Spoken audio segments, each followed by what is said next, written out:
Pitt Rivers Museum, which is one of the 4 museums of the University of Oxford. I'm also a professor of museum studies and museum ethics in Oxford.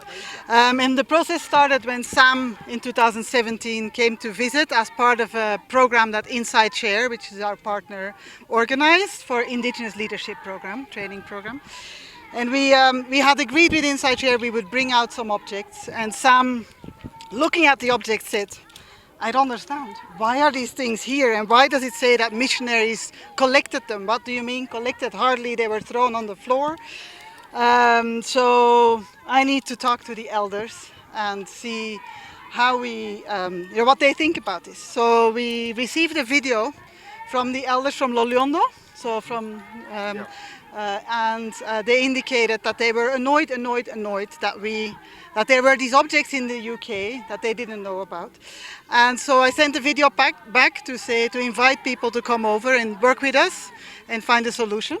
And since then it's been a long journey where we've been working together with Sam and with Amos and with Ruth and with many who are here, where there's been delegations coming to Oxford to indicate which so we have 188 objects. 5 of those objects were problematic. We also went to Cambridge, we went to the Horniman in London and other museums in the UK. So there were several objects that were problematic because they were objects of inheritance.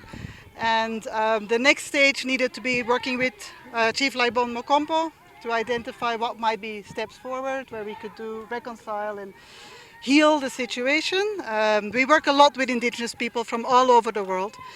We work with Haida in Canada, we work with Ainu in Japan, and we work with people, the San in South Africa. So there's a lot of work with Indigenous people because a lot of the objects that are in our collections were taken during colonial times.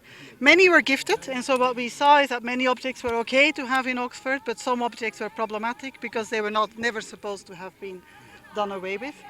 Those objects now, Chief Laibon Mokombo sent his son in 2020, just before the pandemic, to Oxford, and he identified the families.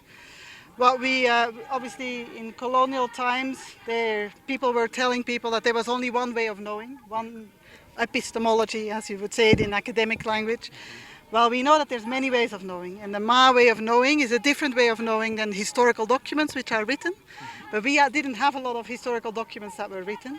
But the Ma had a lot of specific information, and Le Marron was able to identify the families. Mokompo was able to confirm which families and what was the best way forward, which was the Elata Oingiro ceremony. So that is why we're here. We've been guided by Mokompo what the process is, and the process is to talk with the families. So we will have a conversation with the families. There's healing ceremonies, and what we were told is that the appropriate gift to bring is the cows.